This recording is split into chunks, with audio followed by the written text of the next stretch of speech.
August 8th, 1941. 0647 hours. Belyaivka, 15 kilometers north of Odessa. Oberfeldwebel Hans Dietrich adjusted the focus on his Zeiss ZF-39 scope, scanning the rubble-strewn street below through the pre-dawn gloom. His MG-34 machine gun nest overlooked the main approach to the German forward positions, providing interlocking fields of fire with two other positions along the ridge.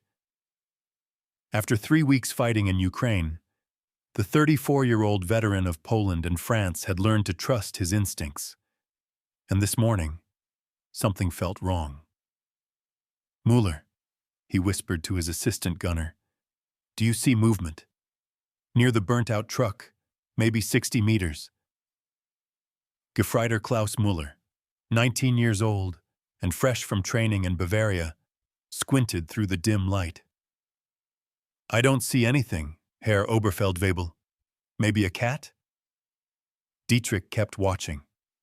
The Sixth Army's advance on Odessa had stalled against unexpectedly fierce Soviet resistance. Romanian allies handled most of the assault work, but German machine gun teams provided fire support and dealt with Soviet snipers who'd been causing increasing problems. Yesterday alone, 3 German soldiers had been shot in Dietrich's sector. Clean kills, single shots, all headshots from concealed positions. Professional work. "There," Dietrich said quietly. "Movement again. Behind the rubble pile, left of the truck." This time Mueller saw it. A brief shadow shifting position, barely visible in the growing dawn light. Soviet sniper? Has to be. Same sector as yesterday's kills. Dietrich chambered a round in his Carabiner 98K rifle, the scoped version he'd carried since France. "I'm going to draw him out. When he shoots, watch for muzzle flash. Mark the position." "Herr Oberfeldwebel, that's an order, Mueller." Dietrich slowly raised his helmet on a stick above the sandbags, a technique as old as trench warfare. If the Soviet sniper was watching, if he was inexperienced or impatient, he might take the bait. Nothing happened for 30 seconds. Then a single shot cracked across no man's land. The helmet spun off the stick with a neat hole punched through the crown. "Got him," Mueller said excitedly. "Behind the concrete pillar, maybe 70 meters, slightly elevated." I saw it. Dietrich was already settling into firing position, his breathing controlled, his finger taking up slack on the trigger. The Soviet sniper would be repositioning now, moving to a backup hide before German machine guns opened fire on his revealed location. Dietrich led the movement, calculating distance and deflection from years of experience. He fired once. Through his scope, Dietrich saw his round impact the concrete 2 inches left of where he'd aimed. "Scheisse," he muttered, working the bolt. "Wind from the south. More than I thought." The Soviet sniper fired again. Not at Dietrich's position, but at Gefreiter Schmidt's machine gun nest 30 meters to the right. Schmidt's assistant gunner, a boy named Werner who'd been writing letters home yesterday, slumped over the weapon. The bullet had entered just above his left eye. "Gott im Himmel," Mueller breathed. "He's fast. He's moving and shooting and hitting." "Because he's good," Dietrich said grimly. "Better than yesterday's sniper. This one's a veteran." He searched for movement, for any sign of his opponent. There, a shadow shifting behind rubble, repositioning again. The Soviet was working from multiple prepared hides, never staying in one position long enough for German fire to find him. Dietrich fired again, aiming for where he thought the Soviet would emerge. His bullet struck brick, sending fragments flying. The Soviet sniper didn't return fire immediately. He was patient, disciplined, waiting for Dietrich to make a mistake. "He's playing with us," Mueller said, his voice tight with fear. "Moving, shooting, disappearing. How do we kill someone who won't stay still? Same way he's trying to kill us, Dietrich replied. Patience. Watch for patterns. Wait for... The Soviet fired again, this time at Unteroffizier Koch's position on the left flank. Koch had been raising his binoculars to scan for targets. The bullet shattered the binoculars and Koch's face simultaneously. He fell backward without a sound. 3 German soldiers down in less than 2 minutes, and Dietrich still hadn't gotten a clear shot at his opponent. This isn't some conscript with a rifle, Dietrich said quietly. This is a trained sniper, probably NKVD or elite Red Army. We need artillery support, or we're going to lose more men. Herr Oberfeldwebel, Müller said. Lieutenant Kessler's headquarters is 200 meters behind us. Should I request fire support? Go. Keep low. This Soviet knows every position on this ridge by now. Müller began crawling backward from the nest. The Soviet sniper let him go. Killing machine gunners was more valuable than shooting messengers. Dietrich kept watching, kept searching for any advantage, any mistake from his opponent. Movement. Slight, barely visible, but there. The Soviet was repositioning again, moving to a new hide that offered a better angle on German positions. Dietrich tracked the shadow, leading it, calculating. He fired. Through his scope, he saw dust kick up 6 inches in front of the moving figure. Close, but not close enough. The Soviet dove behind cover, fast and fluid, too fast. Something about that movement bothered Dietrich, but he couldn't identify what. The way the figure moved, the size, the silhouette, something was different from the male Soviet soldiers he'd fought against for 3 weeks. Herr Oberfeldwebel! A runner from battalion headquarters was approaching at a low crouch. Lieutenant Kessler wants situation report. How many Soviets in your sector? 1 sniper, Dietrich replied, not taking his eye from the scope. 1 very good sniper. The runner's head exploded. The Soviet had shot him mid-sentence from over 80 meters while the runner was moving. An impossible shot, the kind Dietrich himself would have hesitated to attempt. Mein Gott, Dietrich whispered. He was facing someone exceptional, someone who'd been trained extensively, who possessed both skill and cold nerve, someone who was systematically destroying German positions with calculated precision. And what Dietrich didn't know, what none of the German soldiers pinned down along that ridge could have imagined, was that the sniper hunting them with such devastating effectiveness was a 25-year-old history student from Kiev University named Lyudmila Pavlichenko. And in the next 75 days defending Odessa, she would kill 187 Axis soldiers, including dozens of German snipers who made the fatal mistake of underestimating their opponent. The revelation would come later that morning, when Wehrmacht intelligence officers interrogated captured Soviet soldiers from the 25th Rifle Division. One prisoner, eager to demoralize his captors, mentioned proudly that the sniper who'd been terrorizing German positions was Comrade Pavlichenko. A woman, you fools. You're being hunted by a university girl. The German officers laughed. Soviet propaganda, obviously. Women didn't fight as snipers. Women lacked the patience, the cold-bloodedness, the physical strength to operate effectively in combat. The prisoner was lying or had been fed propaganda by Soviet commissars.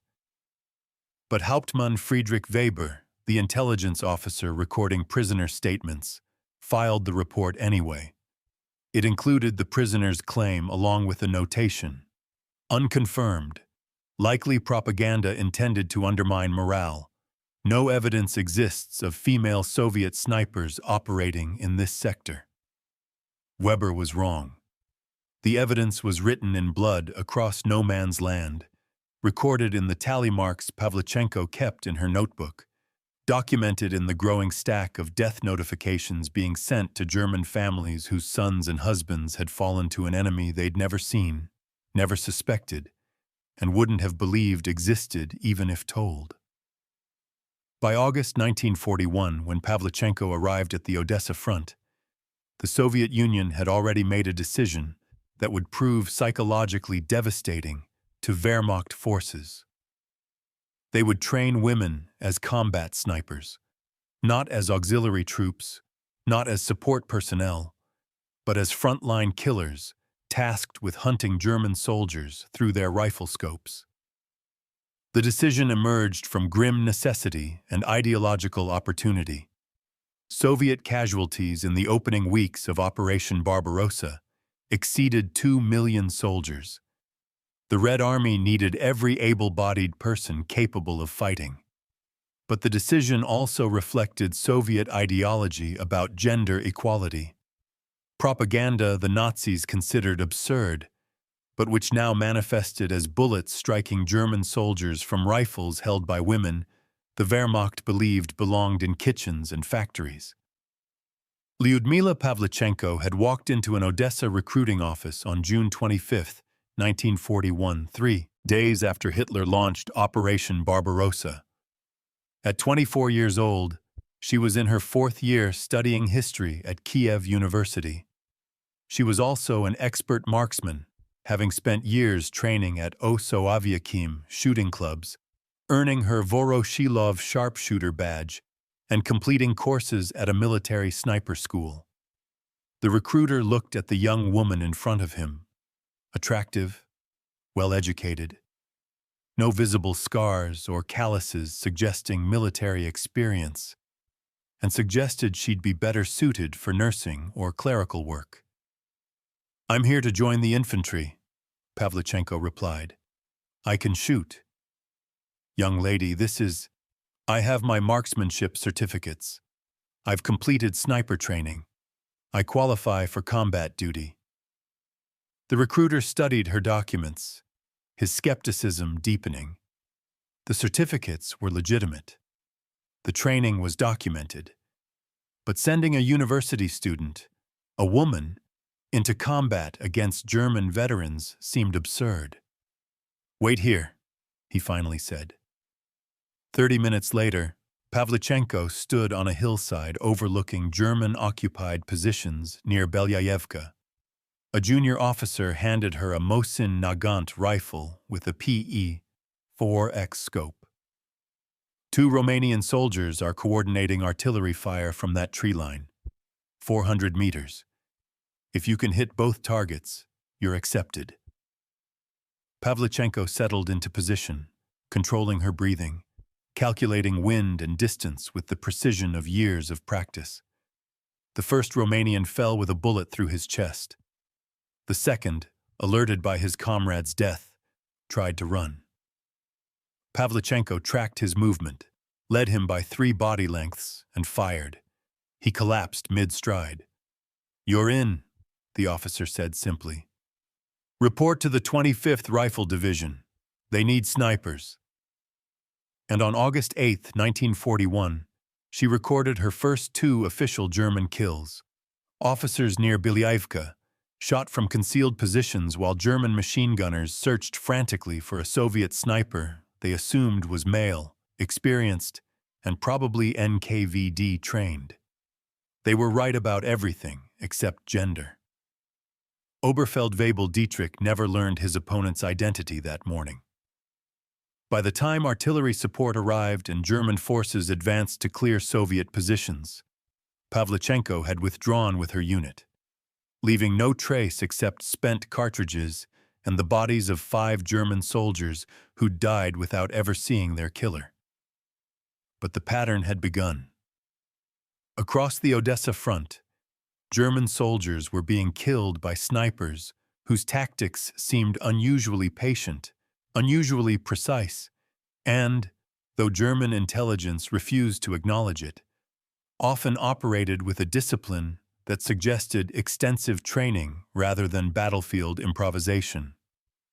Wehrmacht after-action reports from August 1941 noted increasing sniper casualties in the Odessa sector. Battalion commanders requested counter-sniper teams. German snipers, many of them veterans with dozens of kills on the eastern and western fronts, were deployed specifically to hunt Soviet marksmen who were inflicting disproportionate casualties.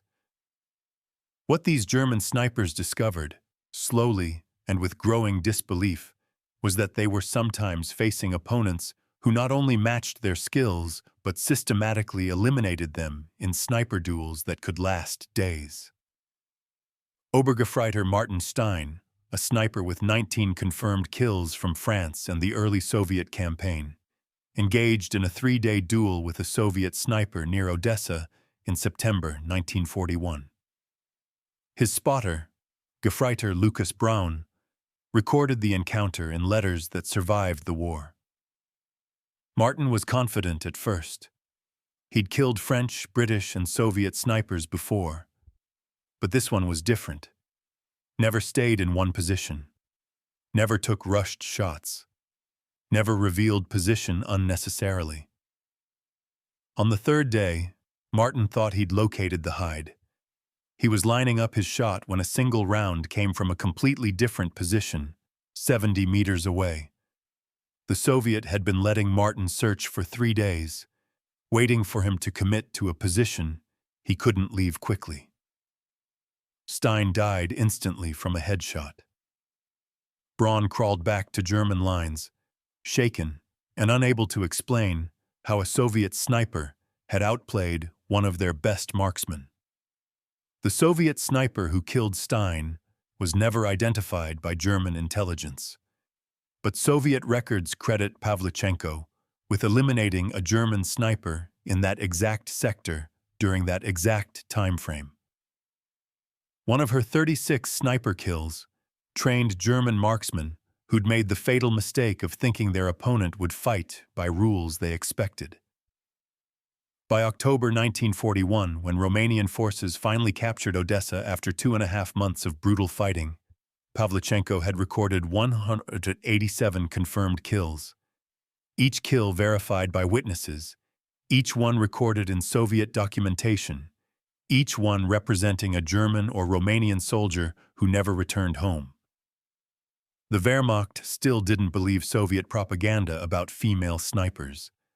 The concept remained absurd to German military doctrine, which relegated women to support roles and considered the physical and psychological demands of sniping beyond female capability. But the bullets didn't care what German doctrine believed. They struck with equal lethality, whether fired by male or female hands. And the mathematical reality, 187 confirmed kills in 75 days, spoke to training, discipline, and effectiveness that contradicted every assumption Wehrmacht intelligence had made about Soviet capabilities. The Germans would learn the truth eventually, but by then Lyudmila Pavlichenko would have been joined by nearly 2,000 other Soviet women trained as combat snipers. Together, they would be credited with over 12,000 confirmed kills during the war. Together, they would prove that modern warfare had no respect for ideology about gender limitations. And together, they would demonstrate that the Wehrmacht's greatest vulnerability wasn't inferior weapons or outdated tactics, but the fundamental inability to imagine that women could be just as effective at killing as men, and sometimes, with the patience and discipline sniping required, even more effective. Standing on that ridge near Bilyivka on August 8, 1941, Oberfeldwebel Dietrich had no way of knowing he'd just survived an encounter with the most successful female sniper in history. He couldn't have known that within months, German frontline units across the entire Eastern Front would be facing female Soviet snipers whose effectiveness would force Wehrmacht commanders to revise every assumption about who could fight effectively in modern warfare. All Dietrich knew was that 5 of his men were dead, killed by an opponent he never saw, never identified, and couldn't defeat. An opponent who fought with professional precision that suggested extensive training, institutional support, and systematic deployment. The Germans called it propaganda. The Soviets called it equality. The dead called it effective. The systematic deployment of female snipers that would terrorize German forces across the Eastern Front didn't emerge spontaneously from battlefield necessity. It was engineered deliberately, built on infrastructure that had been preparing Soviet women for exactly this role since the 1930s, and implemented with organizational efficiency that Wehrmacht intelligence fundamentally failed to comprehend until it was far too late to counter effectively. The foundation began in 1932 with the sharpshooters movement under the supervision of Kliment Voroshilov, People's Commissar for Military and Naval Affairs. Across the Soviet Union, thousands of OSO Aviakim clubs, the Society for the Promotion of Defense and Aviation Chemical Development, taught civilians basic marksmanship. Unlike Western shooting clubs that catered primarily to wealthy sportsmen, Soviet clubs actively recruited working-class citizens, including women. The ideology was simple. A socialist state required all citizens to defend it. Gender became irrelevant when the motherland needed defenders. By 1941, over 6 million Soviet citizens had completed basic marksmanship training through these clubs. Roughly 40% were women. Lyudmila Pavlichenko joined an OSO Aviakim club in Kiev in 1932 at age 16, initially to prove to her male classmates that girls could shoot as well as boys. "I was competitive," she later recalled. "The boys said shooting was too difficult for girls. I wanted to prove them wrong." She proved them very wrong, earning her Voroshilov sharpshooter badge within 6 months and continuing to train even after enrolling at Kiev University to study history. When Operation Barbarossa shattered the Soviet border in June 1941, the infrastructure for training female combat soldiers already existed. What was needed was the political will to deploy them as killers rather than support personnel, and a systematic program to transform civilian markswomen into military snipers. The decision came in August 1941, as Soviet casualties mounted to catastrophic levels.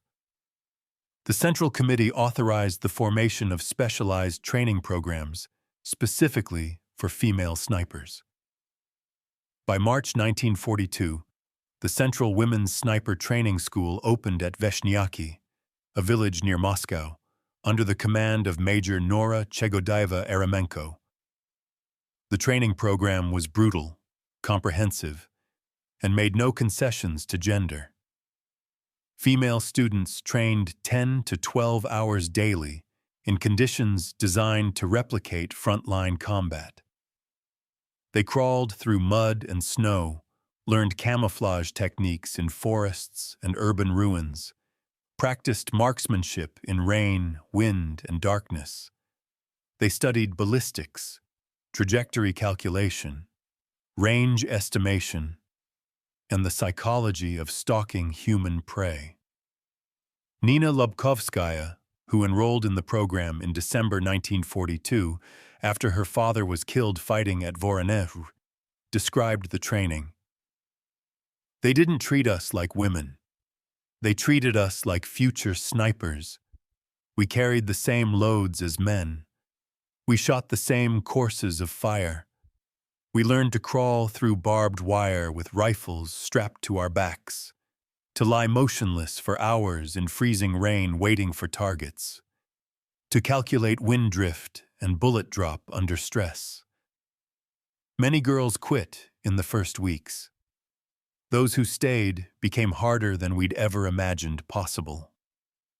The standard training course lasted 6 months, though early war urgency sometimes compressed it to 3 months for students with prior marksmanship experience.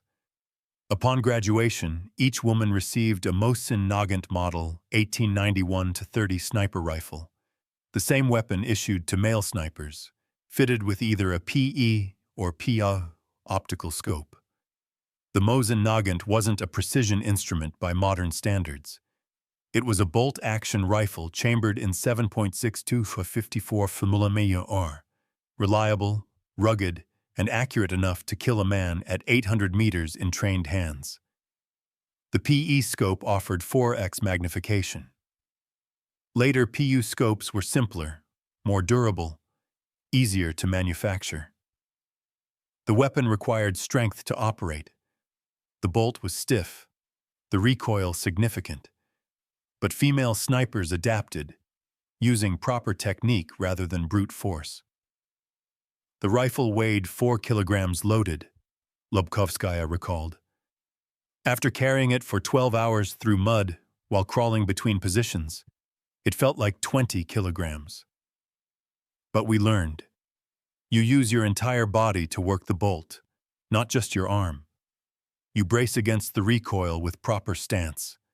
Strength matters less than technique, and we were trained in technique until it became instinct.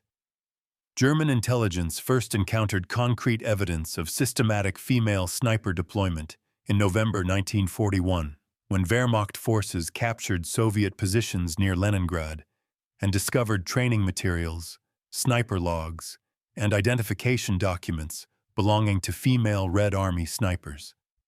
The documents were dismissed as propaganda by most German officers who reviewed them.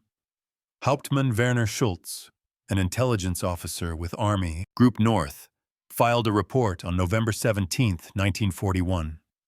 Captured materials suggest Soviet deployment of female snipers in combat roles. Assessment. Propaganda materials intended to suggest universal mobilization. Female physiology and psychology make effective sniper operations unlikely.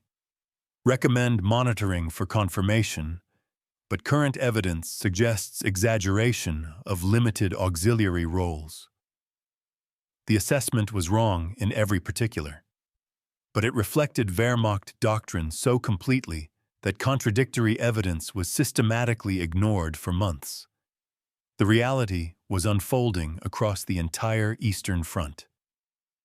By early 1942, approximately 1,200 female snipers had graduated from training programs and deployed to combat units. They operated in pairs, shooter and spotter, embedded within regular Red Army rifle divisions. They were given the same assignments as male snipers: eliminate officers, destroy morale, kill targets of opportunity, and engage in counter-sniper operations against German marksmen.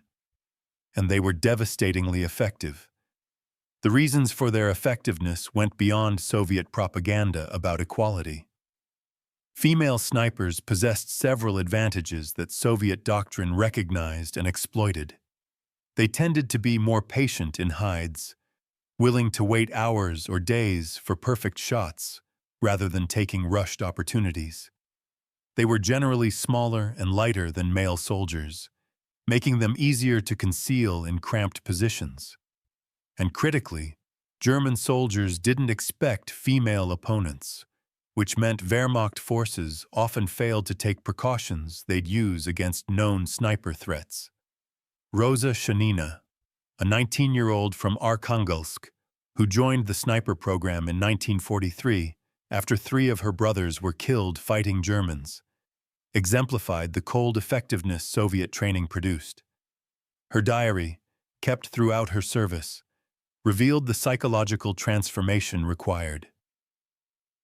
April 5, 1944. Killed my first fascist today. My legs gave way after. The other girls asked if I was all right. I wasn't. I'd just killed a human being. But he was a fascist, I remind myself. By July 1944, I kill them now without hesitation. I see the enemy through my scope, calculate the shot, fire. It's become mechanical. If I thought about what I was doing, I couldn't do it. So I don't think. I just kill. Shanina would be credited with 75 confirmed kills before she was killed in action in January 1945. Her diary never used the word murder. She wrote about eliminating fascists, removing targets, achieving kills. The language was clinical, professional, divorced from human emotion. Exactly the mindset snipers required to function effectively. German snipers encountering these Soviet female marksmen in combat experienced cognitive dissonance that sometimes proved fatal. They expected male opponents following predictable patterns based on standard Soviet tactical doctrine. What they encountered were opponents who operated differently, thought differently, and killed with patience that suggested extensive training rather than battlefield improvisation. Obergefreiter Klaus Fischer, a German sniper with 27 confirmed kills, engaged in a duel with a Soviet sniper near Nevel in October 1943. The engagement lasted 4 days before Fischer was killed by a single shot from a position he'd already checked twice and dismissed as impossible to occupy.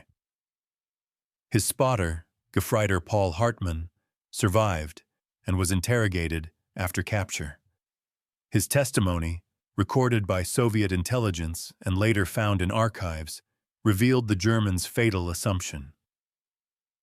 Klaus was certain the Soviet was male, probably NKVD trained. He watched for patterns male snipers use: aggressive repositioning, morning and evening hunting times, preference for elevated positions. But this Soviet operated differently. Patient, willing to hold uncomfortable positions for hours, never fell into predictable patterns. When Klaus finally committed to a hide he thought was unobservable, the shot came from ground level, from a position that required lying in cold water for at least 6 hours to access. Klaus said no Soviet sniper would endure that for 1 kill. He was wrong. The Soviet sniper who killed Fischer was never positively identified in German records. But the description matches tactics taught at the women's training school, and the sector was known to have female sniper units operating. By mid-1943, Wehrmacht frontline intelligence reports began acknowledging what soldiers already knew. Soviet female snipers were not propaganda. They were real, they were trained, they were effective, and they were killing Germans with professional competence. A report from 6th Army Intelligence dated June 1943 marked a turning point in official German recognition. Interrogation of multiple Soviet prisoners confirms deployment of trained female snipers in combat roles. Prisoners report approximately 2,000 female snipers currently operational. Training conducted at specialized schools, including facility near Moscow. Female snipers credited with significant casualties among German personnel, particularly officers and NCOs.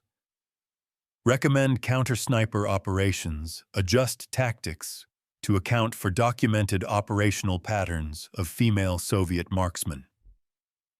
The recommendations came too late to save hundreds of German soldiers who'd already died to opponents they never anticipated, and the psychological impact extended beyond casualties.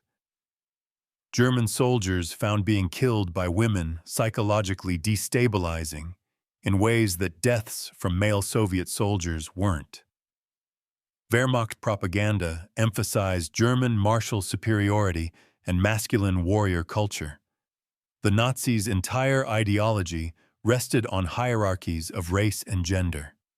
The idea that German soldiers, trained, experienced, racially superior in Nazi doctrine, were being systematically killed by Soviet women shattered fundamental assumptions about how war worked.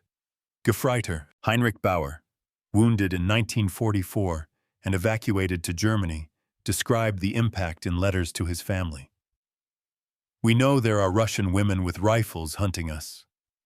They hide for days, take one perfect shot, disappear before we can respond. The men don't talk about it openly, but everyone knows. Being killed by a woman is worse than being killed by a man somehow. It means you weren't good enough, weren't alert enough, weren't masculine enough to survive. The fear isn't just of dying, It's of dying to someone the Reich tells us shouldn't even be fighting. The Germans tried to counter female snipers with increased counter-sniper operations, improved camouflage discipline, and tactical adjustments. But the fundamental problem remained. Wehrmacht doctrine had no framework for processing female combat effectiveness. German military training didn't prepare soldiers psychologically for the reality that women could kill as efficiently as men, which meant German soldiers continued making assumptions that got them killed. Soviet propaganda exploited this mercilessly. Stories of female snipers appeared in Red Army newspapers, were broadcast on radio, spread through frontline units. The message was clear. Soviet women were defending the motherland with the same ferocity as men. And German soldiers, raised in a culture that denied female combat capability, were dying because they couldn't adapt their thinking fast enough. By late 1943, the Central Women's Sniper Training School had graduated over 1,061 female snipers. Combined with earlier training programs, approximately 2,484 Soviet women served as combat snipers during the war. They operated from Leningrad to Sevastopol, from Stalingrad to Berlin, and they were credited collectively with over 12,000 confirmed kills. German and Romanian soldiers who died to opponents their doctrine said couldn't exist. The training program's success rested on several factors. Wehrmacht intelligence failed to understand.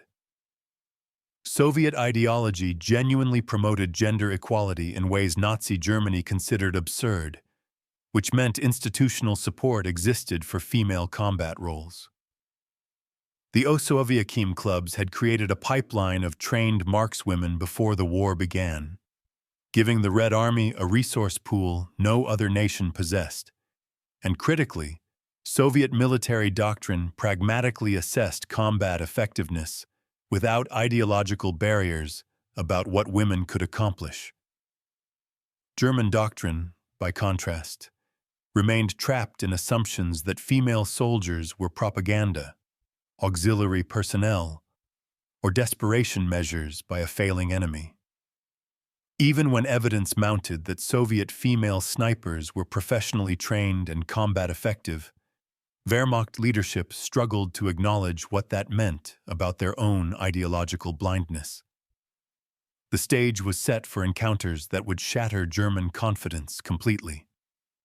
Somewhere in the ruins of Sevastopol, in the forests near Nivelle, in the urban warfare of Stalingrad, German snipers who'd survived years of combat on multiple fronts were about to discover that the most dangerous opponent they'd ever face might be a 20-year-old Soviet woman with a Mosin-Nagant rifle and patience measured in days rather than hours.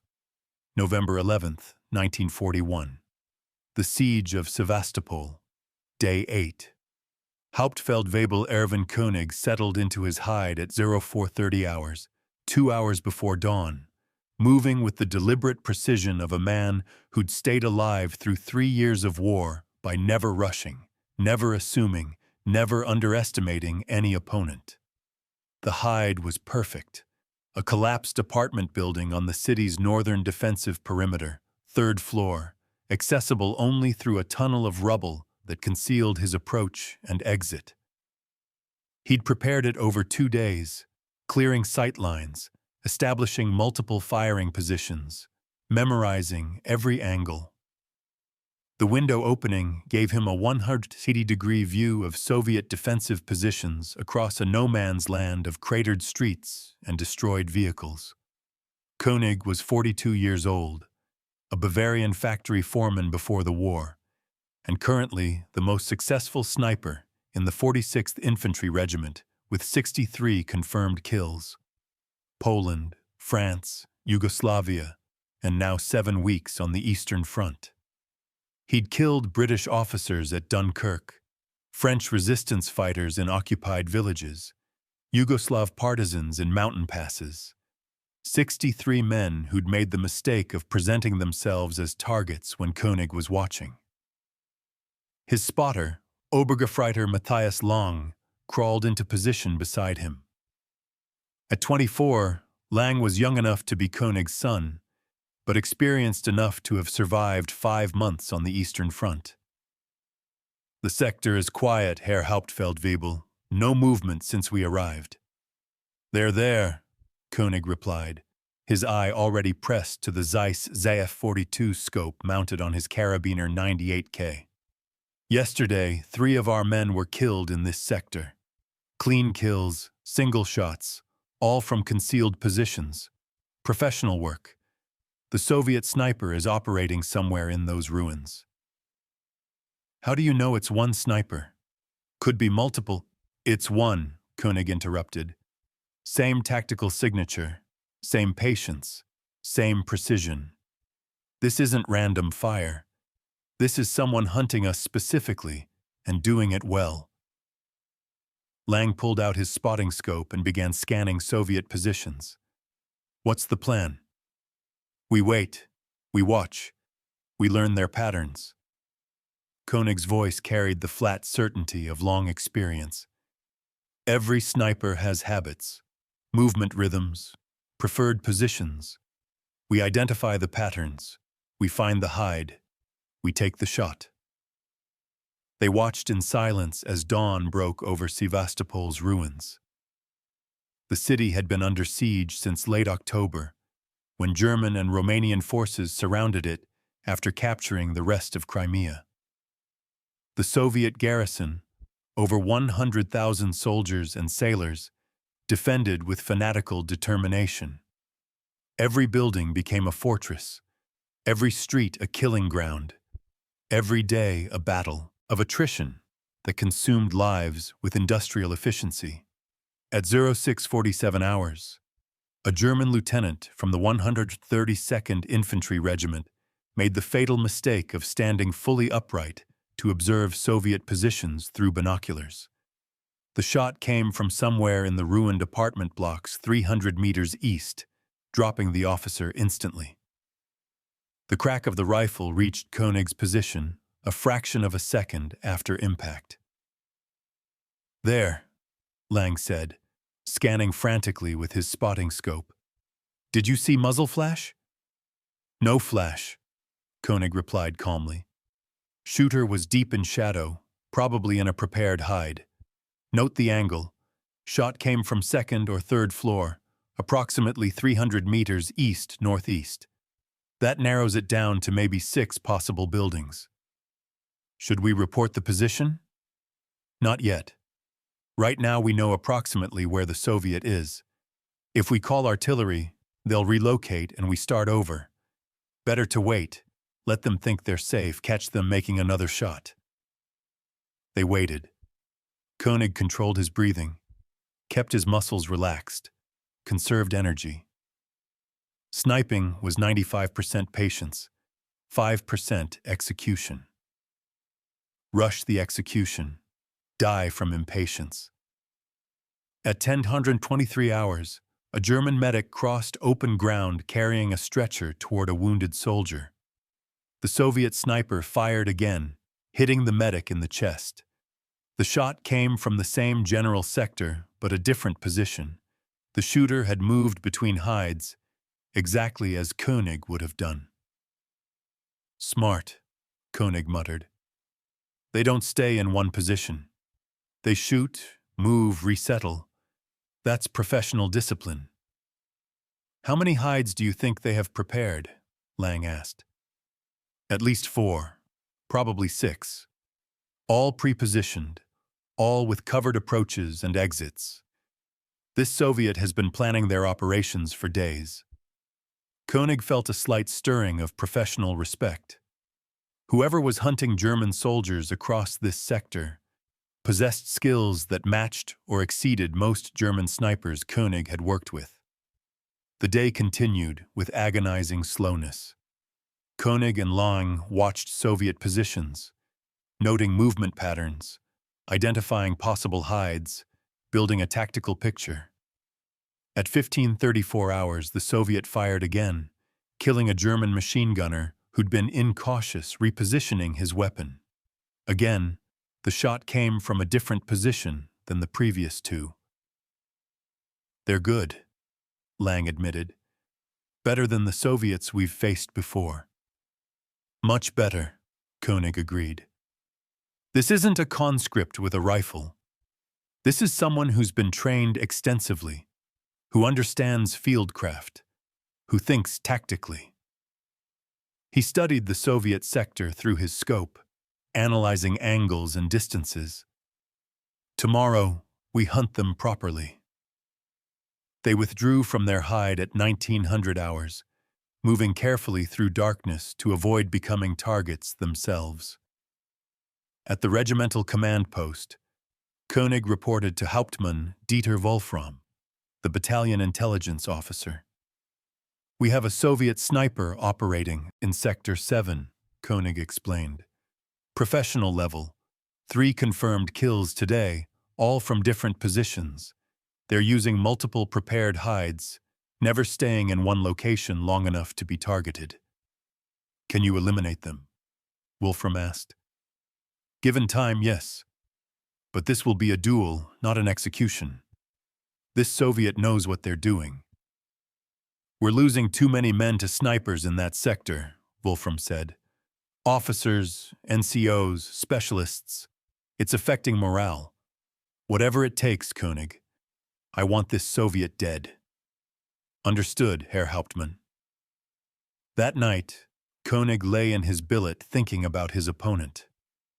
63 kills, and he'd learned that every sniper was different. Some were aggressive, taking risks for spectacular kills. Others were defensive, focusing on survival over body count. This Soviet seemed balanced, patient enough to wait for perfect shots, aggressive enough to take 3 kills in one day, disciplined enough to relocate between shots. "What are you thinking about, Herr Hauptfeldwebel?" Lang asked from his bedroll. "Tomorrow's hunt. I'm trying to understand how our opponent thinks. If they're trained, they'll have patterns I can exploit. Everyone has patterns. What if they're thinking the same thing about you?" Koenig smiled slightly. "Then we're evenly matched. And in an even match, victory goes to whoever makes the first mistake." November 12th. Koenig and Lang returned to their hide at 0400 hours, even earlier than yesterday. This time, Koenig brought additional equipment: a periscope for observing without exposing himself, a notebook for recording exact times and positions of Soviet shots, and patience measured in days rather than hours. They watched dawn break over Sevastopol again. Soviet positions remained quiet, but Koenig knew the enemy sniper was out there somewhere, probably also arriving early, also settling into a prepared hide, also waiting for Germans to present targets. At 0712 hours, Koenig got his first clear view of his opponent. A German patrol was moving carelessly through rubble 200 meters south of Koenig's position when the Soviet sniper fired. The shot killed the patrol leader instantly, but this time, Koenig had been watching the exact sector where the shot originated, and he saw movement, brief, barely visible, but there, as the shooter repositioned after firing. "I saw them," Koenig said quietly, his pulse steady despite the adrenaline. "Third floor of that destroyed factory, northwest corner, behind the pile of concrete rubble. They're wearing standard Red Army camouflage, but there's something." He trailed off, studying the position through his scope. The figure was smaller than expected, moving with a fluidity that seemed different from the male Soviet soldiers he'd observed for months. The way they handled the rifle, the posture, something was... "What is it?" Lang asked. "I'm not certain," Koenig replied slowly. "But I think our opponent might be a woman." Lang laughed. "Sir, The Soviets don't use women as snipers. That's propaganda. Look for yourself, Koenig interrupted, handing Lang the scope. Watch how they move. The size, the build, the way they carry the rifle. Unless I'm mistaken, we're facing a female Soviet sniper. Lang observed for several minutes. When he lowered the scope, his expression was troubled. If you're right, Herr Hauptfeldwebel, what does that mean? It means Soviet propaganda isn't propaganda. It means they're training women to kill us. And it means whoever is in that hide has already killed at least 10 German soldiers in the past 3 days and is good enough to do it again. Koenig settled into firing position, calculating range, wind, angle. The Soviets' hide was approximately 310 meters away, partially concealed by rubble, with limited exposure. A difficult shot, but possible if the Soviet made a mistake. They waited. Hours passed with no movement from the Soviet position. Koenig's legs cramped, his back ached, his eyes watered from staring through the scope. He ignored all of it, maintaining absolute focus on the target area. At 1323 hours, Koenig saw movement. The Soviet was repositioning, shifting maybe 3 meters to a different firing position within the same hide. For perhaps 2 seconds, the figure was partially exposed, head and shoulders visible above the rubble. Koenig fired. His bullet struck concrete 6 inches below where he'd aimed, sending fragments flying but missing the Soviet. Through his scope, Koenig saw the figure drop flat, disappearing completely behind cover. Scheisse, Koenig muttered, working his bolt to chamber another round. I rushed the shot. Wind gust from the south caught it. Did you hit them? Lang asked urgently. No. And now they know we're here, know our position, and know someone is specifically hunting them. For 30 seconds, nothing happened. Then the Soviet fired, not at Koenig's position, but at a German observation post 150 meters to Koenig's left. The soldier manning the post died before he could react. Gott im Himmel, Lang breathed. They shot someone else instead of engaging you. They're not reacting emotionally. They're staying tactical. Koenig felt ice settle in his stomach. He'd just revealed his position to an opponent who refused to be baited into a rash response. Instead, the Soviet had calmly taken another kill and was probably already repositioning to a new hide, knowing Koenig would be watching their current position. We need to relocate, Koenig said. Now. They'll be targeting this hide within minutes. They crawled backward from their position, moving slowly through the rubble tunnel they'd prepared as an escape route. Koenig had just reached the ground floor when a bullet struck the window frame where his head had been 30 seconds earlier. The Soviet had calculated Koenig's likely position and fired on it the moment they saw it was vacated. That was close, Lang said, his voice shaking slightly. Too close, Koenig agreed. This Soviet thinks faster than anyone I've faced. Come on, we have other hides prepared. They spent the afternoon observing from a different position, but the Soviet didn't fire again. Koenig suspected they were doing exactly what he was doing, relocating, reassessing, planning the next move in a chess match where pieces were measured in human lives. That evening, Koenig reported to Hauptmann Wolfram again. The Soviet in Sector 7 is exceptional, possibly female, definitely professionally trained. They anticipated my counter-sniper tactics and avoided them. This will take longer than I estimated. We don't have longer, Wolfram replied. Soviet reinforcements arrive by submarine every night. If we don't break their defenses soon, they'll hold indefinitely. I need that sniper eliminated, Koenig, whatever it takes. November 13th. Koenig changed tactics. Instead of arriving early and waiting in prepared hides, he and Lang positioned themselves in a completely different sector, watching the areas where the Soviet had operated previously from an oblique angle that wouldn't be expected. The gamble paid off. At 10:47 hours, Koenig observed a figure moving through ruins in the Soviet defensive sector. Small, wearing a camouflage cape, carrying a Mosin-Nagant rifle with a scope. The figure moved with confident efficiency toward a position that offered clear sight lines into German-held territory. "That's them," Koenig whispered. "Has to be." Moving to a prepared hide, probably planning to hunt today. Range approximately 400 meters. "Can you take the shot?" Lang asked. Koenig studied the target through his scope. The range was long, the wind tricky, and the figure was moving. But they were exposed, crossing open ground between rubble piles, focused on reaching their destination rather than watching for threats.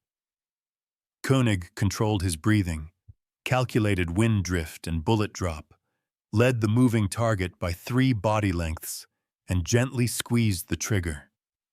The shot took forever to reach the target, or seemed to in the stretched moment of anticipation.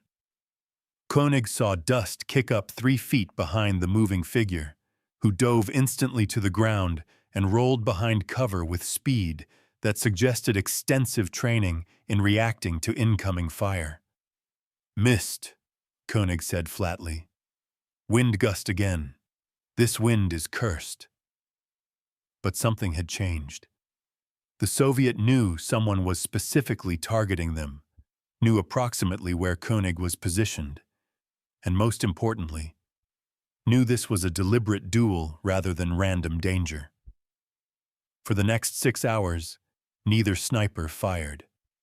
Both were repositioning, reassessing, trying to identify the other's location without exposing themselves. Koenig moved 3 times, always assuming the Soviet was watching his previous positions, always using covered routes. At 16:34 hours, Koenig heard a single rifle shot from the Soviet sector. But the target wasn't any German soldier. It was Koenig's third hide position, the one he'd occupied an hour earlier but had since abandoned. The Soviet was doing exactly what Koenig had done the previous day, firing on positions they thought Koenig might occupy, trying to provoke a response or catch him exposed. "They're hunting you specifically now," Lang observed. "This has become personal." "Not personal," Koenig corrected. "Professional. They know I'm the counter-sniper sent to eliminate them. They're trying to kill me before I kill them. That's tactics, not emotion." As darkness fell on the 3rd day of their duel, Koenig withdrew with Lang to German positions. He'd fired 2 shots over 3 days and missed both times. The Soviet had fired 11 shots and killed 8 German soldiers, including 3 today, while simultaneously evading Koenig's attempts to eliminate them. "They're better than you," Lang said quietly as they reached safety. Koenig didn't reply immediately. He was 42 years old, had killed 63 enemy soldiers, had survived 3 years of war through skill and caution. And now a Soviet sniper, possibly a woman, possibly younger than his own daughter, was outplaying him in a duel he'd expected to win easily. "Not better," Koenig finally said. "Equally skilled, but with advantages I didn't anticipate. They know this terrain perfectly. They've prepared multiple positions over weeks. They're not constrained by German doctrine or tactics I'm familiar with. And most importantly," he paused, "they don't think like I expect them to think. If they're female, they've been trained differently, approach problems differently, react differently. My experience is becoming a disadvantage because I keep expecting them to behave like male Soviet snipers, and they don't. So what do we do?" Koenig thought about Hauptmann Wolfram's orders. about the 8 German soldiers killed in 3 days, about his own 63 kills earned through patience and precision. We adapt. We stop assuming. We treat this opponent as they deserve, as someone who's already proven they're at least our equal, and we become patient enough to wait days or weeks for the one perfect shot they'll eventually give us. And if they're thinking the same thing? Then, Koenig said quietly, one of us will make a mistake eventually, and whoever makes the first mistake dies. November 14th. Koenig requested and received permission to conduct a week-long counter-sniper operation focused exclusively on eliminating the Soviet in Sector 7. No other duties, no time constraints, just a focused hunt that would end when either Koenig or his opponent was dead. He changed everything about his approach. Instead of trying to predict where the Soviet would be, he studied where German soldiers were dying and positioned himself to observe those killing zones. Instead of using obvious sniper hides, he buried himself in rubble piles where no one would expect a sniper to endure the discomfort.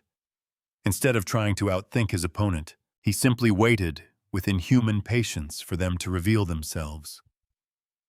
For 2 days, neither sniper fired. Koenig watched Soviet positions 20 hours daily, taking brief rests only when absolutely necessary. Lang rotated with another spotter to maintain continuous observation. The Soviet, apparently recognizing that Koenig was now hunting full-time, became even more cautious.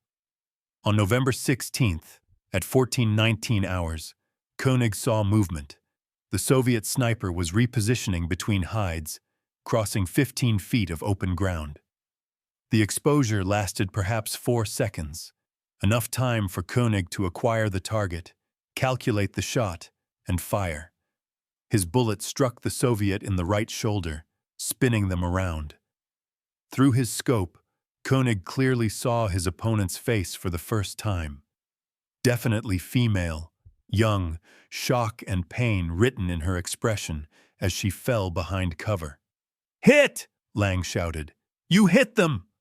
Koenig was already working his bolt, firing a second shot at where he thought the Soviet would be behind cover. The bullet struck rubble, missing by inches. He fired a third time as he saw movement. The Soviet was crawling away, wounded but mobile, leaving a blood trail. "Should we advance?"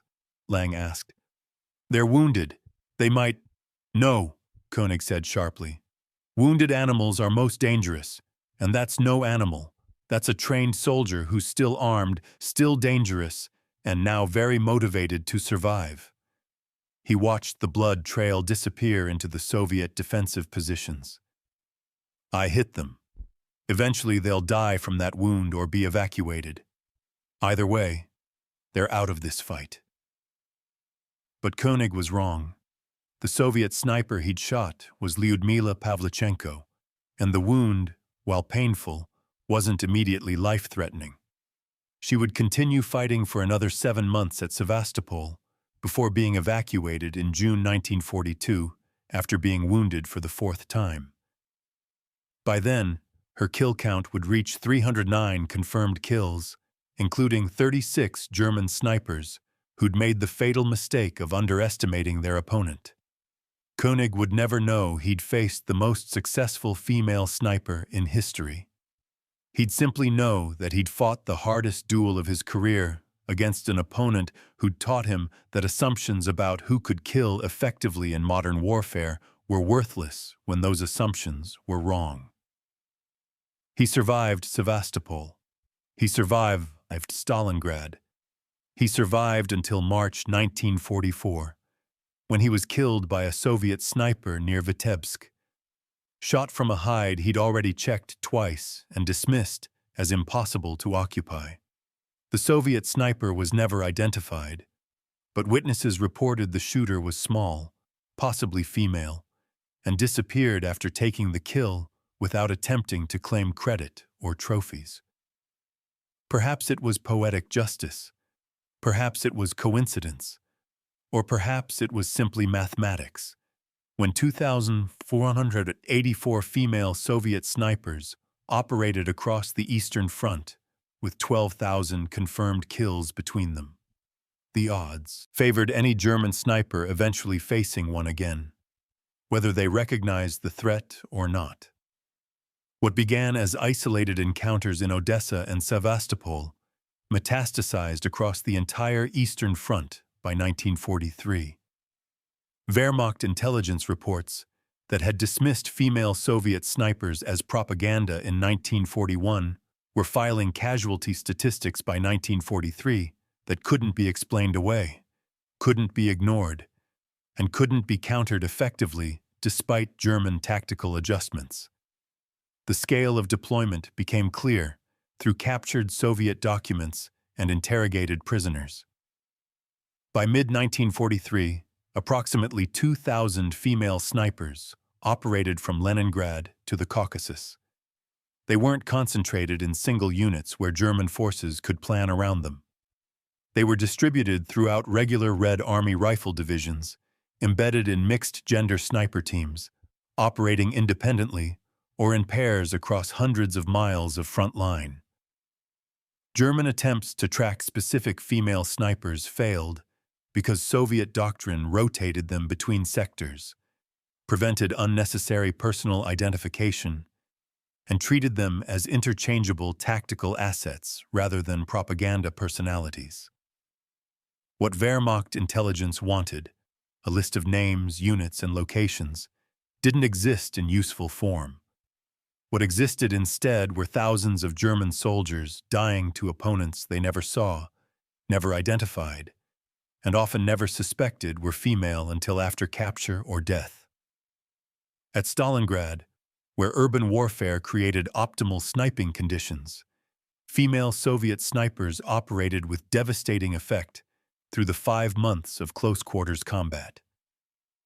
The rubble-strewn cityscape provided endless hides.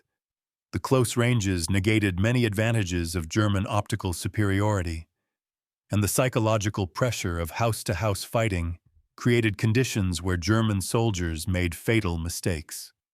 Unteroffizier Peter Schaffer, who survived Stalingrad and was interviewed by military historians in 1987, recalled an incident from November 1942. "We were clearing a factory building, moving room to room. Standard procedure. Grenades first, then entry. My squad was experienced, cautious. We'd survived weeks of this hell. Then Schmidt, our squad leader, went down. Single shot. Perfect placement through a gap in the wall we hadn't identified as a threat. We assumed it was a male Soviet sniper in the building across the street. We focused our response there. Machine gun fire, grenades, everything. 30 minutes later, another shot from a completely different direction killed Hoffman. That's when we realized we weren't facing one sniper, but multiple snipers, coordinated, using us to reveal our positions. Later, we captured the building where the first shot came from. We found a female Soviet soldier's body, killed by our grenade attack, but not the woman who'd shot Schmidt. She'd been the spotter. The shooter was elsewhere, had taken multiple positions, and escaped while we wasted ammunition on a position already abandoned. That's when it became real for us. Soviet women weren't auxiliary troops. They were combat soldiers who fought smarter than we did, who used our assumptions against us, who killed us while we were still trying to understand what we were facing. The psychological impact of female Soviet snipers extended beyond simple casualties. German soldiers found the concept of being hunted by women fundamentally destabilizing in ways that contradicted their training, their culture, their Nazi ideology about racial and gender hierarchies. Obergefreiter Martin Reuter wrote to his brother in December 1942, in a letter intercepted by Soviet intelligence, "We know there are Russian women trying to kill us. Not just trying, succeeding." Franz was killed last week by a sniper.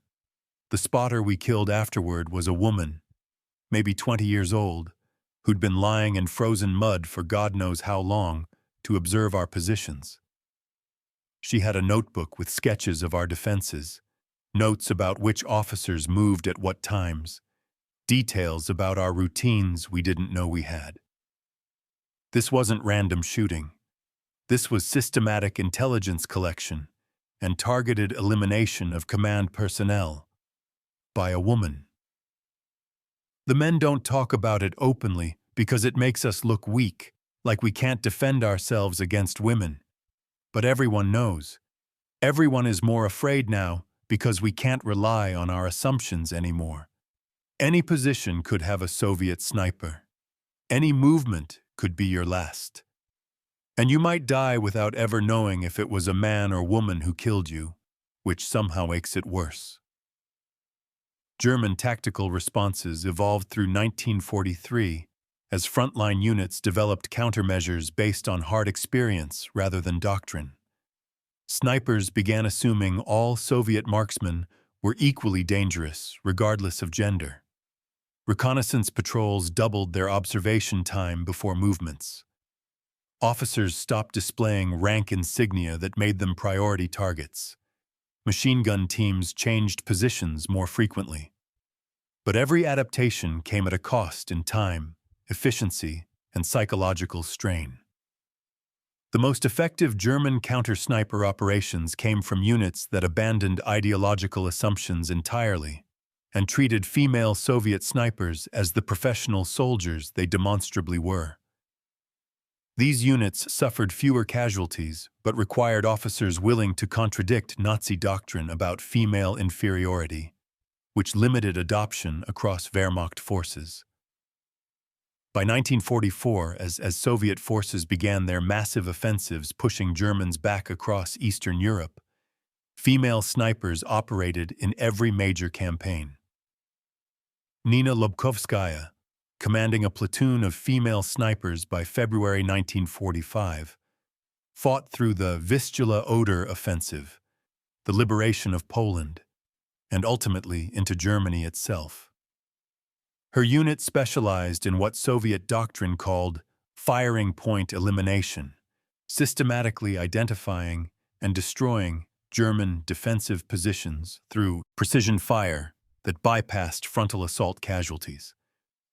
Lobkovskaya's platoon would observe German positions for days, map every firing point and observation post, then eliminate them in coordinated strikes that left German defenders unable to provide supporting fire for their infantry. A captured German lieutenant from the 379th Infantry Division, interrogated after his position was overrun in March 1945, described Lobkovskaya's tactics. "We didn't know they were women initially. We just knew that every morning, one or two of our positions would be eliminated. Not attacked, eliminated. Single shots from long range, perfect accuracy, no wasted ammunition. Our machine gunners learned to keep their heads down constantly because the Soviets knew every position, every angle, every moment of exposure. When we finally captured one of their observation posts after they'd withdrawn, we found detailed maps showing every German position along 3 kilometers of front. Notations in Russian that our interpreter said marked which positions had been eliminated, which were scheduled for elimination, estimated ammunition requirements for each target. This was industrial warfare applied to sniping, systematic, organized, efficient. And when we learned the sniper unit that created these maps was commanded by a woman, it didn't feel like propaganda anymore. It felt like we'd been fundamentally wrong about everything. Rosa Shanina represented a different archetype of Soviet female sniper, younger, more aggressive, treating combat as personal crusade after losing 3 brothers to German forces. Her diary, kept throughout her service, revealed psychology that German soldiers found incomprehensible. Women who chose combat, who sought it actively, who recorded their kills with pride rather than reluctance. October 26, 1944, Shanina wrote. Killed 5 fascists today. 1 officer, 4 enlisted. The officer hesitated before crossing open ground, knew it was dangerous, but his men were watching, so he went anyway. Pride killed him before my bullet did. I feel nothing anymore about the killing. They invaded our country, killed my brothers, destroyed our cities. Every German I kill is justice for everything they've done. If this makes me a monster, then war creates monsters from everyone it touches. German soldiers who read captured excerpts of Shanina's diary. Soviet propaganda units sometimes translated and distributed selections to demoralize German forces, found her perspective alien and terrifying. The Nazi narrative portrayed Soviet soldiers as subhuman, fighting from compulsion rather than conviction. Shanina's diary revealed an educated, articulate young woman who killed Germans with cold precision because she'd intellectually concluded they deserved death. That psychological profile didn't fit Wehrmacht propaganda about their enemies, which made it more disturbing than simple hatred would have been. Shanina was killed in January 1945 during the East Prussian offensive, shot while providing cover for wounded soldiers. She was 20 years old, had killed 75 Germans in 8 months of combat, and was buried by Soviet forces who recognized her value both as a soldier and as a symbol. German soldiers who fought in her sector never knew her name, but they knew someone in that area killed Germans with exceptional consistency, and that someone might be female, which changed how they approached every tactical situation. The cumulative statistics by late 1944 told a story Wehrmacht leadership could no longer deny. Female Soviet snipers collectively had been credited with over 11,000 confirmed kills by November 1944, with another estimated 8,000 unconfirmed kills where witnesses weren't available. These weren't inflated propaganda numbers. They were based on Soviet verification standards that required independent confirmation of each kill. More significantly, female snipers demonstrated casualty exchange rates that exceeded male Soviet snipers in several metrics. They averaged fewer rounds per kill, suggesting better shot discipline. They suffered lower casualty rates themselves, suggesting short and fieldcraft and caution. And they disproportionately killed German officers and NCOs, suggesting better target selection and patience to wait for high-value opportunities. German intelligence analysis from January 1945, prepared for WWII, Oberkommando der Wehrmacht, acknowledged what frontline soldiers had known for 2 years. Soviet deployment of female combat snipers represents successful integration of non-traditional personnel into specialized roles. Female snipers demonstrate tactical competence equivalent to or exceeding male counterparts in several categories. Psychological impact on German forces significant, as presence of female combatants contradicts cultural and doctrinal assumptions about warfare. Recommend: Wehrmacht forces cease distinguishing between male and female Soviet snipers in tactical planning. All Soviet marksmen should be treated as equally dangerous, regardless of gender. Counter-sniper operations should assume sophisticated opponent training and preparation. Ideological instruction regarding female combat capabilities requires revision to reflect battlefield reality. The recommendations came far too late to affect the war's outcome. By January 1945, Soviet forces were driving into Germany itself, and female snipers were among the troops who would ultimately fight in Berlin's streets. The Battle of Berlin in April–May 1945 saw female Soviet snipers operating in urban warfare conditions that maximized their advantages. The rubble-choked streets, the short engagement ranges, the confusion and chaos of city fighting, all created environments where patience and precision mattered more than physical strength or aggressive tactics. Nina Lobkovskaya's platoon entered Berlin as part of the Third Shock Army's assault. Her memoirs, published decades later, described combat that would have seemed impossible to Wehrmacht planners in 1941. We cleared buildings room by room, sometimes fighting alongside male infantry, sometimes operating independently. The Germans fought desperately because they knew they were losing, which made them dangerous but also predictable. Desperate men make mistakes. We exploited those mistakes. I personally killed 12 German soldiers in Berlin. Some were SS fanatics who fought to the death. Others were old men and boys conscripted in the final weeks who fought because they had no choice. I felt sorry for them, but killed them anyway, because that was my duty. War doesn't pause for sympathy.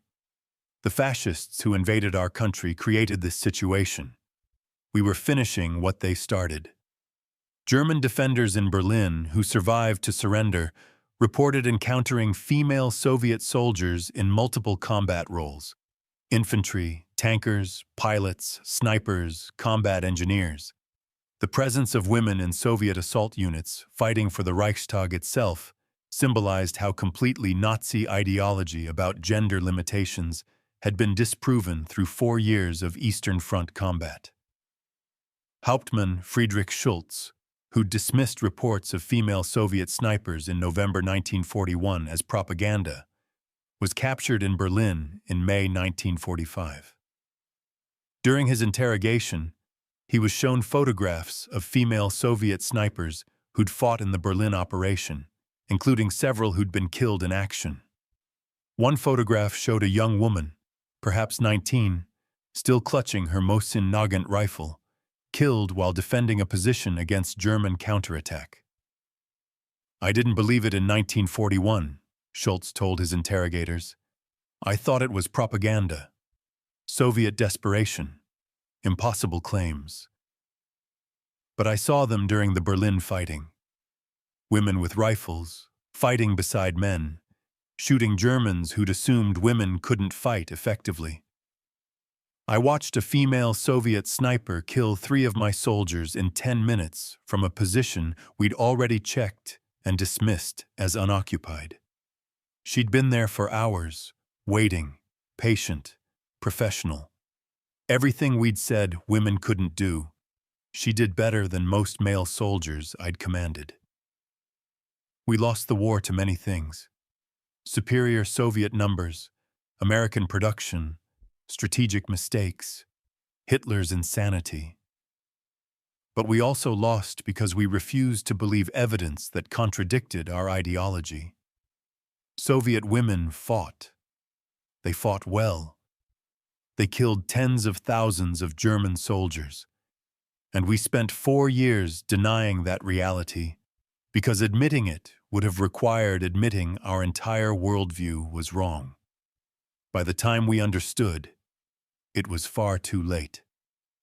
The victory parade in Moscow's Red Square on June 24, 1945, included formations of female combat veterans.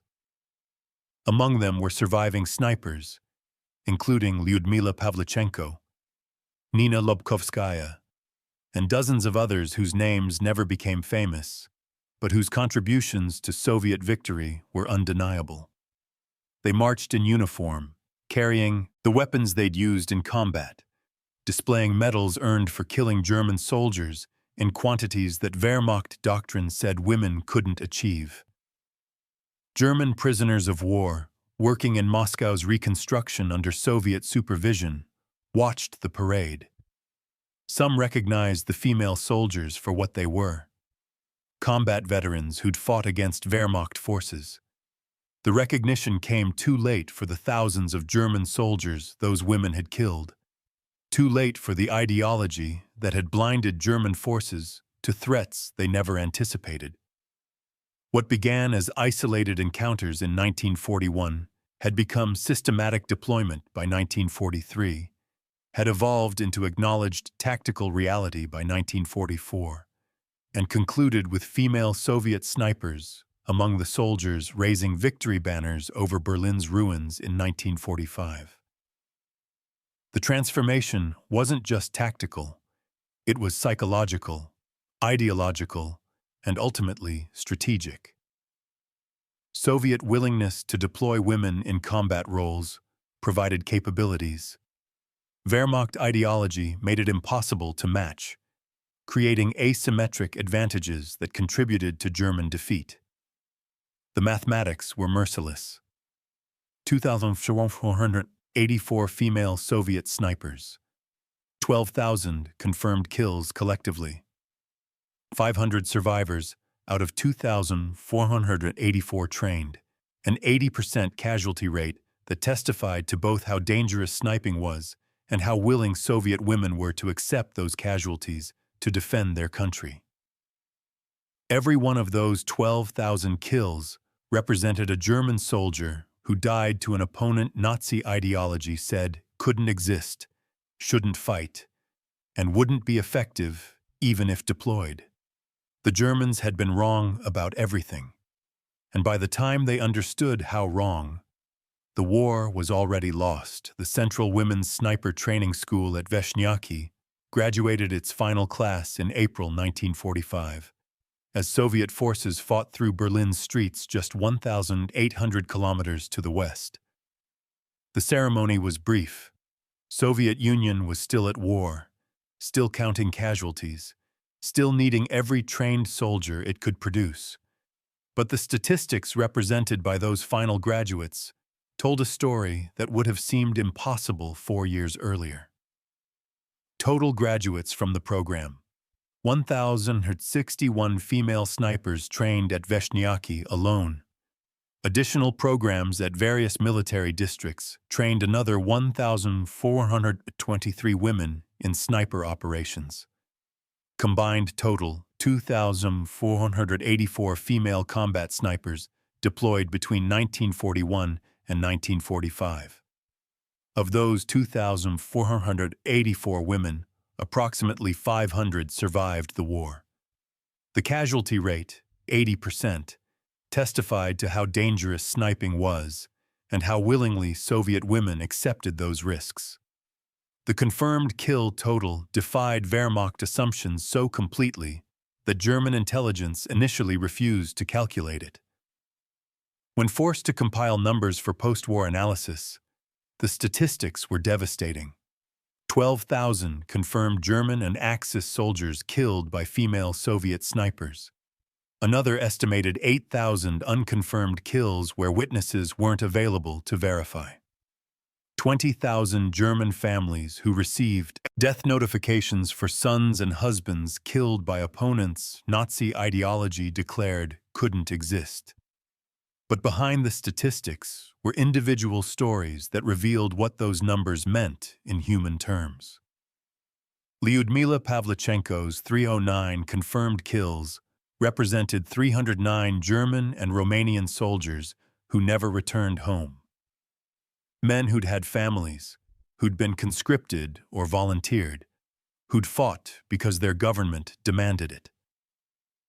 Pavlichenko didn't celebrate these deaths in her post-war memoirs.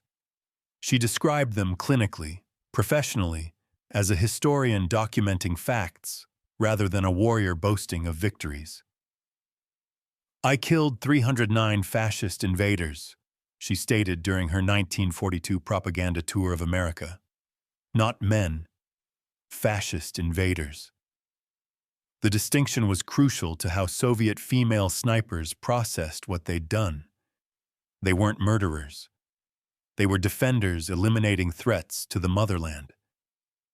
The psychological distance created by that framing allowed them to function in roles that would otherwise have been psychologically unsustainable. Nina Lobkovskaya, who commanded a female sniper platoon through the war's final campaigns, survived with 89 confirmed kills and 2 combat wounds.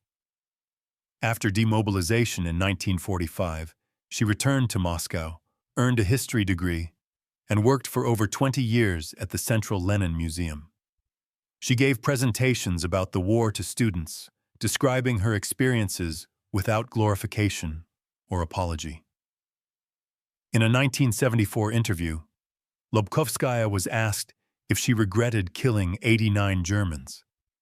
Her response captured the complexity of being a female combat veteran in Soviet society.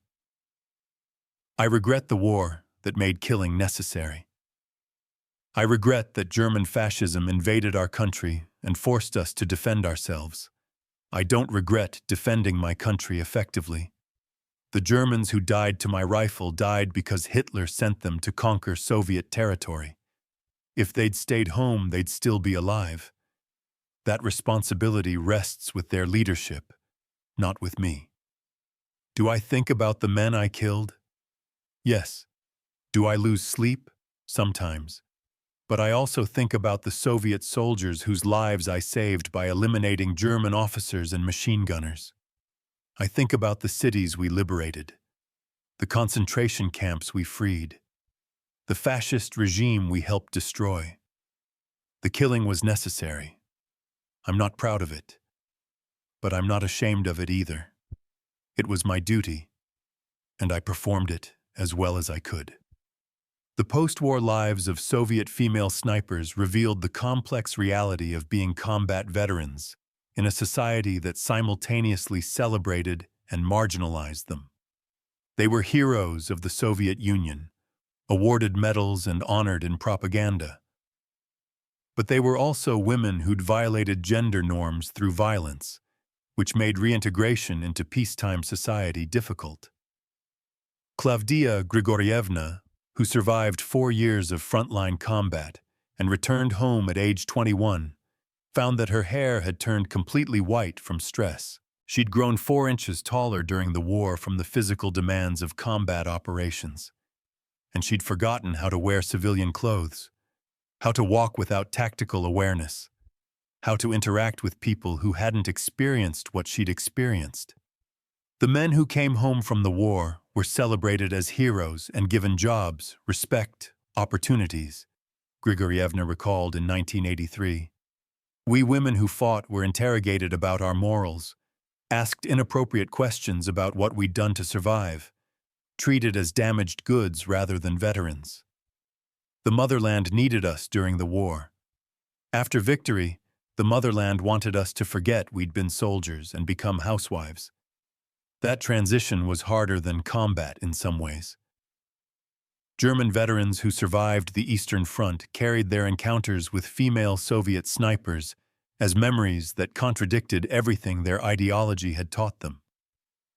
In reunions and interviews conducted decades after the war, they described experiences that forced them to reassess fundamental assumptions about women, warfare, and the nature of combat. Obergefreiter Heinrich Bauer, who'd been wounded by a female Soviet sniper in 1944 and evacuated to Germany, attended a veterans gathering in 1987 where Soviet veterans were present for the first time since the war.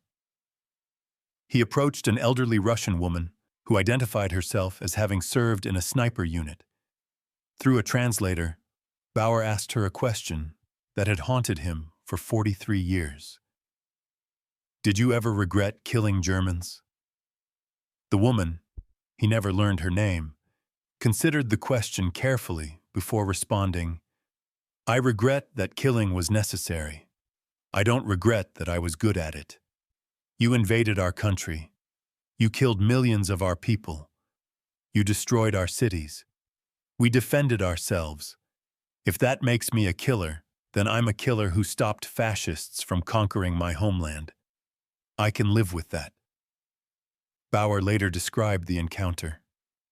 She was grandmother by then, probably in her 60s, small and frail-looking, but when she talked about the war, I could see the soldier she'd been, cold, precise, unrepentant about what she'd done because from her perspective, what she'd done was justice. "I'd spent 40 years thinking about being wounded by a woman as humiliating.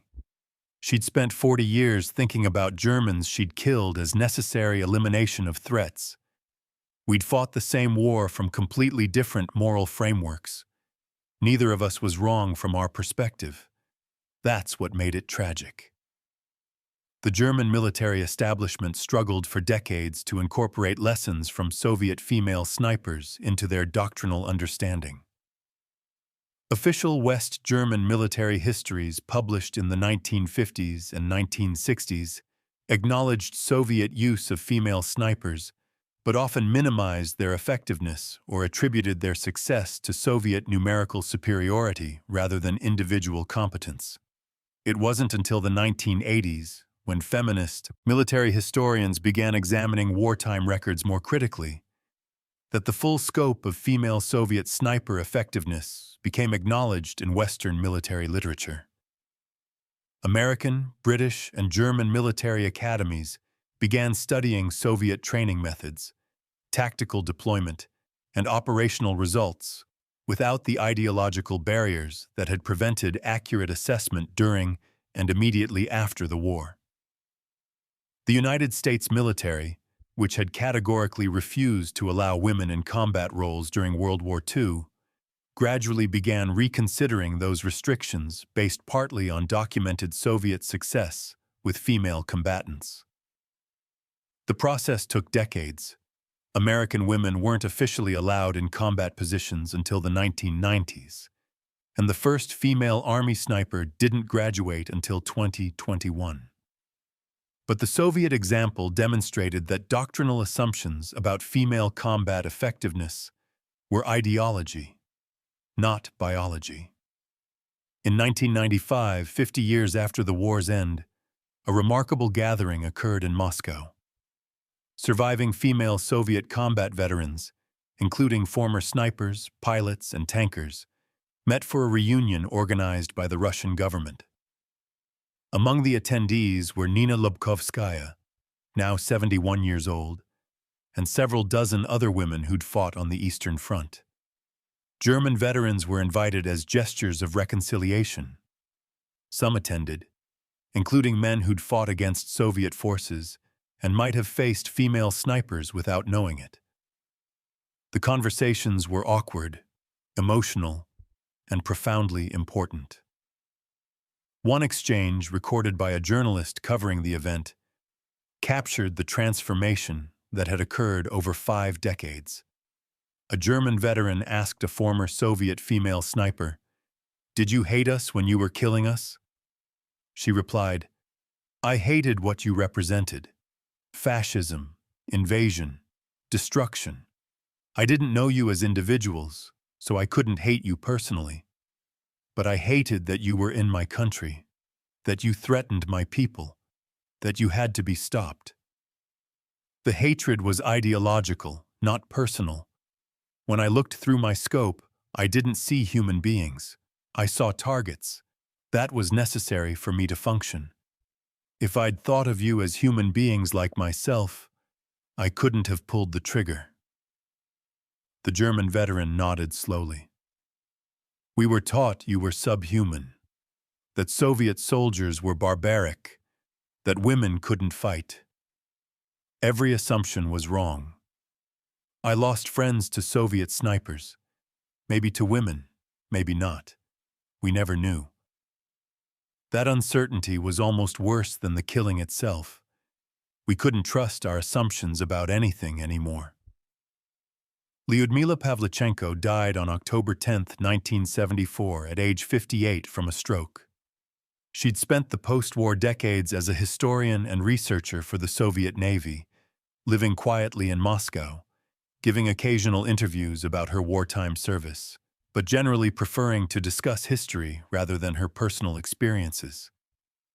She suffered from PTSD and depression, the psychological cost of killing 309 people, even in service to her country, even in a war universally recognized as justified.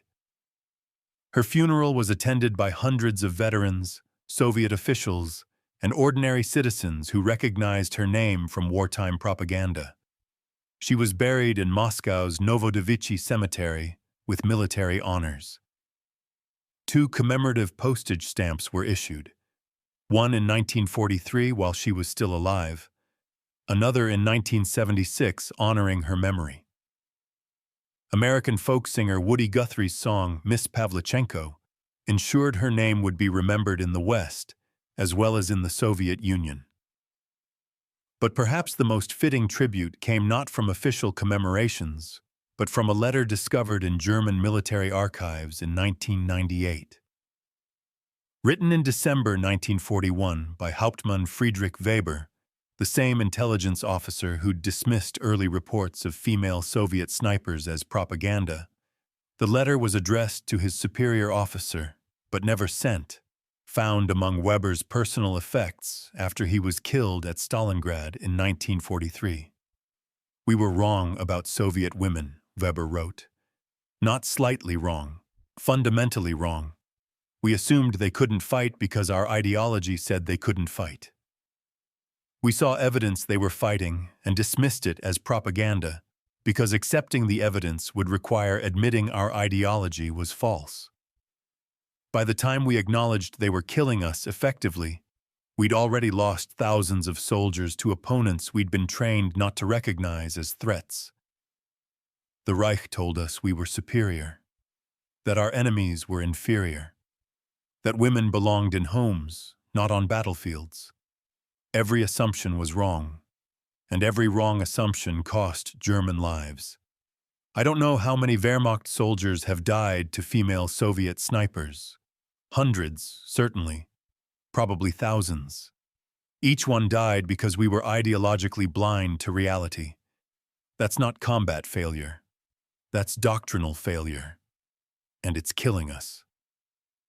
August 8, 1941.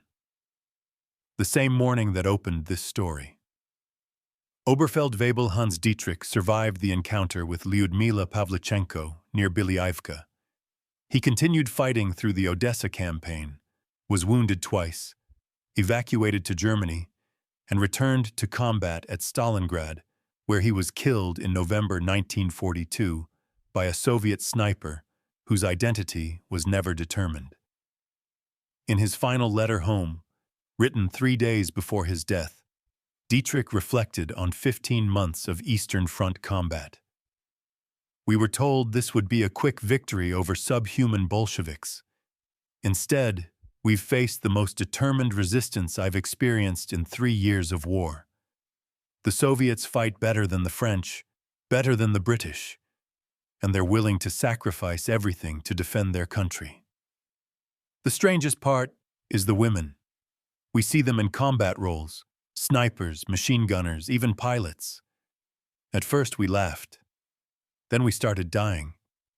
Now we respect them because we've learned they'll kill us as efficiently as any male soldier. The Reich's ideology says this is impossible. Our casualties say otherwise. I don't know what that means for our cause, but I know what it means for me. I'm fighting an enemy I was taught to underestimate, and that makes them more dangerous than any enemy I've faced." Dietrich never learned that the sniper who'd killed 5 of his men on August 8, 1941, was Lyudmila Pavlichenko. He never knew she'd survive the war while he wouldn't. He never knew that decades after his death, historians would study the very phenomenon he'd described. Wehrmacht forces psychologically unprepared to face female Soviet combatants, dying to opponents their ideology said couldn't exist. The Germans who laughed at Soviet female snipers in 1941 stopped laughing by 1943. By 1945, they weren't laughing at all. They were surrendering to armies that included women who'd proven through 4 years of combat that gender limitations in warfare were Nazi ideology, not military reality. 12,000 confirmed kills later, the joke wasn't funny anymore. It had never been funny. It had been fatal arrogance, ideological blindness that cost thousands of German lives and contributed to Wehrmacht defeat through the simple mathematical reality that you cannot win wars while refusing to acknowledge threats that are systematically destroying your forces. The Soviet women who picked up Mosin-Nagant rifles and hunted German soldiers through their scopes didn't just kill fascists. They shattered assumptions, destroyed ideologies, and proved that modern warfare respects only effectiveness, not gender. That lesson cost the Wehrmacht dearly. And somewhere in the ruins of Sevastopol, in the forests near Nivelle, in Berlin's shattered streets, the ghosts of 12,000 German soldiers bore witness to a truth their leadership learned too late. Never underestimate your enemy based on ideology. Reality doesn't care what you believe. Bullets don't care who fires them. And victory belongs to whoever adapts fastest to battlefield truth, regardless of how uncomfortable that truth makes them.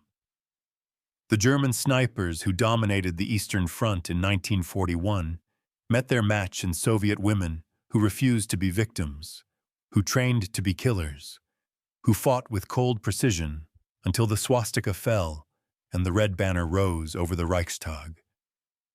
Lady Death and her sisters had spoken. The Nazis had learned to listen, far too late. If you want to discover more untold stories of World War II that shattered assumptions and changed history, hit that subscribe button and turn on notifications.